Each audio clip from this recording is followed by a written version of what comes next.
Good morning, dear viewers. I am Harish Saroha, and today I will discuss about the महाजनपदेज। इस video में मैं आज आपको जो डिस्कस करने जा रहा हूँ, जो आपके साथ चर्चा करने जा रहा हूँ, जो आपको बताने जा रहा हूँ, वो है महाजनपद काल कि महाजनपदों का उदय कैसे हुआ, महाजनपद काल कैसे भारतीय उपमहाद्वीप में एस्टेब्लिश होता है प्राचीन काल में। और अगर देखा जाए तो महाजनपदों की जो पहली बार हमें ऐतिहासिक रूप से चर्चा मिलती है वो बौद्ध ग्रंथ अंगुत्तर निकाय में मिलती है, और उसके बाद जैन ग्रंथ भगवती सूत्र में भी 6ठी शताब्दी ईसा पूर्व में लगभग 16 महाजनपदों का जो है उल्लेख मिलता है, रिटन एविडेंस मिलता है। बौद्ध लिटरेचर जो कि पाली में लिखा गया और जैन लिटरेचर जो कि अर्धमागधी में लिखा गया, उन दोनों ही लिटरेचरों में हमें जो है 16 महाजनपदों के बारे में हमें चर्चा मिलती है। और बाद में इतिहासकारों ने उनका अलग अलग तरीके से अध्ययन किया और बाद में एक कंक्लूजन निकाला कि डेफिनेटली भारत के अंदर 16 महाजनपद रहे। जैसे कि वैदिक काल की परिचर्चा में मैंने आपको बताया था कि जन जो थे, जनों के विलय से जनपद बनते हैं और जनपदों के विलय से महाजनपद बनते हैं, और महाजनपद बाद में जैसे मगध महाजनपद लास्ट में एक बहुत बड़े साम्राज्य के रूप में भारत में एक मौर्य साम्राज्य के रूप में आता। तो इस प्रकार 16 महाजनपद थे, जिनमें कि विशेष रूप से अगर देखा जाए जैसे अंग जनपद है, मगध है, वत्स है, वज्जी है, तो इस तरह कौशल है, ये अलग अलग जनपद है और इनकी अपनी अपनी जो है राजधानियां। ये बहुत एक छोटे लेवल के क्वेश्चंस छोटे एग्जाम्स में आते हैं। हालांकि जनपदों से रिलेटेड, महाजनपदों से रिलेटेड क्वेश्चंस लगभग हर एग्जाम्स में आते हैं, चाहे आप यूनियन पब्लिक सर्विस कमीशन का एग्जाम दे रहे हो, चाहे आप कोई पब्लिक सर्विस कमीशन, कोई भी हो सकता है। सबसे ज़्यादा यूपी पब्लिक कमीशन में पूछे जाते हैं महाजनपद से questions, Punjab public service commissions में भी पूछे जाते हैं, हरियाणा पब्लिक सर्विस कमीशंस में भी पूछे जाते हैं, आरपीएससी है या बीपीएससी, सभी एग्जाम्स में, कमीशंस के एग्जामों में, इसके अलावा एसएससी में, बैंकिंग में, रेलवेज में, सभी जगह ये क्वेश्चंस जो है डेफिनेटली पूछे जाते हैं। तो इस प्रकार महाजनपदों को फोकस करने का जो सबसे अच्छा तरीका है, एक तो महाजनपदों का हमारे पास मैप होना चाहिए और कौन सा महाजनपद कहाँ पे है। जैसे अंग महाजनपद है तो आपको पता होना चाहिए कि ये भागलपुर और मुंगेर के एरिए के आसपास अंग जनपद था, जिसकी राजधानी जो है चंपा थी। मगध महाजनपद है जिसकी राजधानी 2 मानी जाती है, 2 नाम थे उसके, गिरिवर्ज हो गया या राजगिर हो गया, जहाँ पे एक विशेष रूप से जो बौद्ध संगति का आयोजन भी हुआ था। और पटना और गया बिहार के आसपास, औरंगाबाद के आसपास का एरिया जो है वो मगध महाजनपद। काशी महाजनपद को जब आप पढ़ेंगे तो आपको वाराणसी के आसपास का, क्योंकि इसकी जो कैपिटल थी वो वाराणसी थी, जिसको आजकल हम बनारस भी बोलते हैं। तो इस प्रकार ये बहुत छोटे लेवल के क्वेश्चंस होते हैं, तो इनको आपको समझना बहुत जरूरी होता है। जैसे वज्जी है, इसकी कैपिटल थी वैशाली, तो इसको आपको पढ़ना चाहिए कि मुजफ्फरपुर के आसपास का एरिया था। तो इस प्रकार महाजनपदों को पढ़ने का एक अच्छा तरीका ये है कि उनकी कैपिटल्स आप याद रखिए और एक प्राचीन काल का आपके पास मैप होना चाहिए, और उस मैप में आप उनकी लोकेशंस, जैसे आजकल हम डिस्ट्रिक्ट्स की लोकेशंस नोट करते हैं, किसी स्टेट की लोकेशंस, तो उस प्रकार जैसे आजकल भारत में जो स्टेट्स हैं उनका काम उस टाइम कौन करते थे, महाजनपद ही करते थे।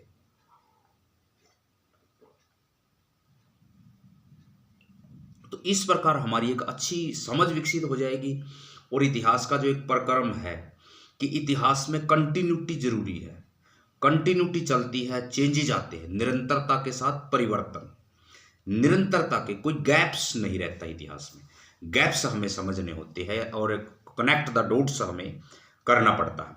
तो इतिहास का जो मूल एक धर्म है वो है निरंतरता, कि इतिहास निरंतर चलता रहता है। जैसे मैंने आपको बताया था कि प्री हिस्ट्री, कैसे आदि मानव आया भारत में, भारतीय उपमहाद्वीप में कैसे होमोसेपियंस डेवलप हुए, और फिर धीरे धीरे जो है प्री हिस्ट्री के बाद मैंने आपको पिछले लेक्चर्स में बताया था कि भारत के अंदर जो है आर्कियोलॉजिकल एविडेंस मिलते हैं कि पैलेलिथिक एज है, मेसोलिथिक एज है, नियोलिथिक एज है, उसके बाद इंडस वैली सिविलाइजेशन है, उसके बाद वैदिक एज है। वैदिक एज के बारे में भी मैंने आपको बताया कि 2 एज है यहाँ पे, ऋग्वैदिक है और लेटर वैदिक है।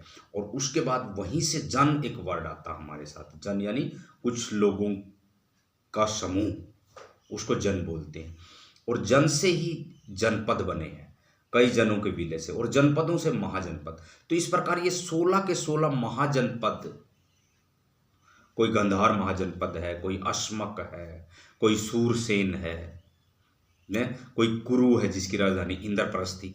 तो ये बिल्कुल छोटे लेवल की बातें हो जाती है, लेकिन एक ब्रीफ समरी के रूप में मैं आपको बताना चाहूँगा कि जनपदों का अध्ययन जरूरी है, क्योंकि यही इन जनपदों से महाजनपद बने हैं जिनके बारे में डिस्कस कर रहे हैं। और इन्हीं महाजनपदों से एक साम्राज्य बनेगा, मौर्य साम्राज्य।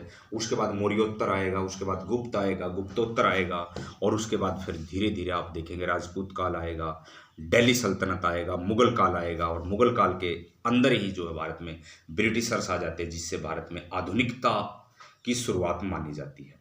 तो इस प्रकार आधुनिक भारत आ जाएगा और कॉन्टेम्परेरी। तो इस प्रकार इतिहास एक निरंतर समय का चक्कर है, काल का चक्कर है, जो चलता रहता है, कुछ परिवर्तनों के साथ, कुछ बुनियादी निरंतरता के साथ, लेकिन इतिहास लगातार चलता रहता है। समय किसी का वेट नहीं करता, टाइम डिडंट वेट एनीथिंग। सो ये जो बुनियादी तौर पर जो बातें मैं आपको बताने जा रहा हूं कि जो महाजनपद है उसको स्टडी करने का जो बेटर तरीका है, क्योंकि अभी मैं कुछ हिस्टोरिकल ट्रिक्स भी बना रहा हूं, कुछ हिस्टोरिकल कोड्स भी बना रहा हूं। तो अभी कुछ लेक्चर्स के बाद मैं आपको कुछ बुनियादी कोड्स बताऊंगा, कुछ ट्रिक्स बताऊंगा, ताकि आप कुछ फैक्चुअल चीज़ें ध्यान से पढ़ सको। फैक्चुअल चीज़ें आप, क्योंकि कुछ फैक्चुअल चीज़ें शुरू में सिर्फ रटनी पड़ती है, उसको एकदम दिमाग ऐतिहासिक रूप से, क्योंकि दिमाग जो है बुनियादी तौर पर या तो इमेजिनरी वे में चीज़ों को याद करता है या काल्पनिक तरीके से। तो इन महाजनपदों को एक बार आप जो है थोड़ा सा, जो नए स्टूडेंट्स हैं, पुराने स्टूडेंट्स के लिए तो खैर इतना समझ विकसित करना इतना मुश्किल नहीं है, वो तो धीरे धीरे चीज़ों को समझ जाते हैं।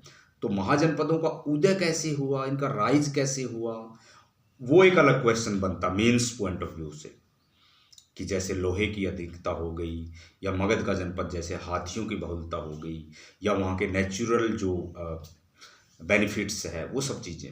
सो ये धीरे धीरे चीज़ें जो है मैं आपको बताता रहूँगा। ये क्वेश्चन जर्नली मेंस क्वेश्चंस में आ जाता है कि मगध महाजनपद के राइज के लिए कौन कौन से कारण जिम्मेदार थे, तो वो एक अलग क्वेश्चन बन जाएगा।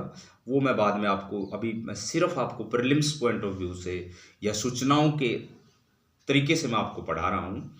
फिर धीरे धीरे हम प्रयास करेंगे कि आपको मेन पॉइंट ऑफ व्यू से भी, कि हाउ टू राइट आंसर, कैसे राइटिंग की जाए आंसर्स की, कैसे लिखा जाए, कैसे कंटेंट को एनालाइज किया जाए, कैसे व्याख्या की जाए, एक बिल्कुल निष्पक्ष व्याख्या जो कि एक ब्यूरोक्रेट्स की होनी चाहिए, बिल्कुल न्यूट्रल व्याख्या।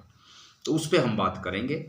फिलहाल महाजनपदों के उदय में मैंने आपको इसको वैदिक काल से कनेक्ट किया, कि जन से जनपद बनते हैं, जनपद से महाजनपद, और महाजनपद से बाद में जो है एक साम्राज्य बनेगा जिसको मौर्य साम्राज्य एस्टेब्लिशमेंट माना जाता है, जिसको चाणक्य की मदद से चंद्रगुप्त मौर्य जो है एस्टेब्लिश करता है। और मगध महाजनपद का जो अंतिम शासक है धनानंद, उसका अंत हो जाता है। तो इस प्रकार महाजनपदों का जो उदय है वो भारत के इतिहास की एक अहम घटना मानी जाती है, और एक महत्वपूर्ण जो है पड़ाव माना जाता है। तो इसको हमने इसमें स्टडी किया। इसमें मैंने आपको कुछ महाजनपदों की राजधानियों को भी इंडिकेट किया है, और मैंने ये टेक्निक्स बताई कि कैसे आप इनको स्टडी करें, कैसे आप इनको निरंतरता में पढ़ें, ताकि आपकी पढ़ाई का लेवल और स्टूडेंट से ज़्यादा हो जाए और आप एक अच्छे तरीके से सोच पाए।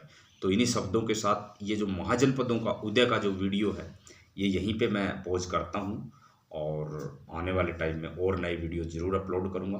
Thank you very much, thanks again, thanks.